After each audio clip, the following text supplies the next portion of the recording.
Dean and DeLuca is about celebrating a lifestyle surrounding food as being the hero. Our consumer needs to believe that when they come into our store and shop our store, that the products that they're picking have had thought behind them, that whether it's extraordinary or mundane.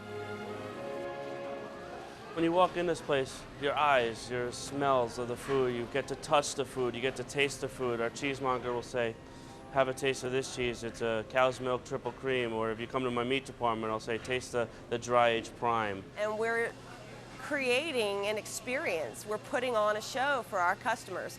The freshness of it, the color of it, the smell of it, the ripeness of everything has to just hit the customer when they come in and feel like, wow, this is special. There's markets all over New York. People can get whatever they want in any way they want to get it. I hate the kind of customer service that's like, are you finding everything okay today? That doesn't, customer says no, the customer says yes. You've made no difference in their life. They're not going to remember you.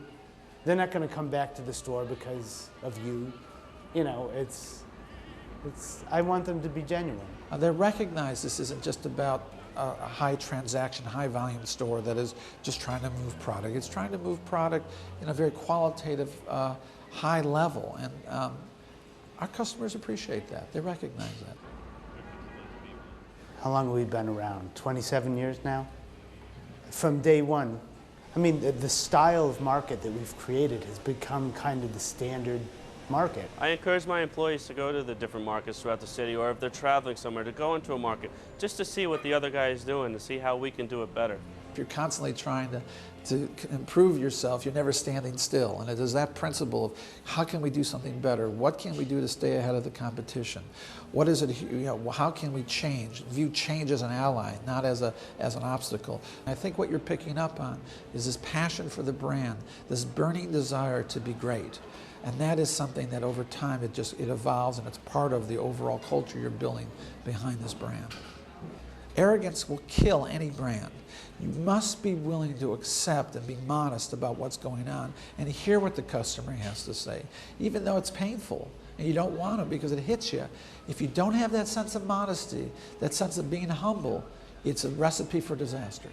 The biggest mistake brands can make is they put growth ahead of brand consistency. And if you can maintain this absolute passion for your brand, obviously you need to grow, but if that's the main focus, then you can grow and keep that level of brand consistency, which is critical for long-term sustainable value. You need to know what the market is and what the consumer wants, and you have to work at it because you get caught up in your day like we all do, and you forget, you know what? I'm here because the customer's buying my product. It's a very simple proposition, but it's one you constantly have to refocus on. Dean and DeLuca is a luxury brand, and so each customer is expecting that I'm going to give them my full attention. Now, I may have 30 events in one day, but I have to make each of those 30 people feel as if they are my only customer, that it is my only passion to make their event go flawless. For us, it's about genuine, knowledgeable, full service. We have this amazing product. It's easy to walk in and say, here's Dean and DeLuca. It's as good as gold. And I deliver on that. Customer service, the quality of the product, it's consistent every time. That's why people come back.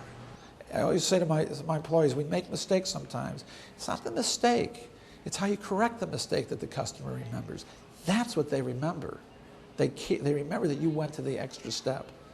That's what creates true customer loyalty. Product has to be consistently of high quality. Service has to be consistently well informed and friendly. Merchandising has to be consistent, and that theater I talked about always has to be out in front of the customer. That's critical. That's different from being standardized, by the way. We don't aim at being standardized. We aim at being consistent. Brand recognition. We want people to go all over the country into all our stores and say, I had this great product in the Soho store. Do you have it here? Yes, it's right here. We have that. And within that consistency, it's important that you always have change, positive change. In our culture, in the last 20 or 30 years, the icons that we thought were companies that were here to stay, many of them aren't here anymore because they were very good at standardizing, but they weren't good at embracing change. So consistency especially in luxury brands, is an absolutely critical aspect combined with change, constructive change. When I came in and took over Dean & DeLuca back in 1995, I think there was clearly a culture at the company, but not necessarily a well-articulated culture as to what exactly what was our value proposition, what made Dean & DeLuca what it was. And for 2 days we sat down and the founders were present, and we hammered out what made Dean & DeLuca special, what was it? And from that emerged a variety of different kind of what we think well-defined and clear principles that govern Dean & DeLuca. You have to feel as if you are the owner of Dean & DeLuca. Every time you speak to a customer, it's as if it's my own business. I am the face of Dean & DeLuca to my customers. My sales staff are the face of Dean & DeLuca to their customers. And we have to feel that responsibility, and we have to deliver on the promise to get the best quality product to our customers the best way we know how. Honesty and respect goes back to our mission statement. You want a customer to feel comfortable sitting in front of you. You want them to think that they can trust you. They want them to think that you're not downgrading them, that they know what they're going to get, that there's not going to be anything hidden in it. You never want to rest on your laurels. You're always looking for the newest product, the best product, better customer service, a new innovative approach. You just never can be satisfied with okay. When people come in the store, I want people to feel that this has been a magical experience. That I want them to go home and talk about this like this has been the most beautiful, wonderful retail experience of their life. And we do have that. We have customers who call us back and say, this is just, there's nothing like it. It's that sense that we've really entertained that customer, made that customer come alive and made their senses come alive. To me, I've accomplished my mission.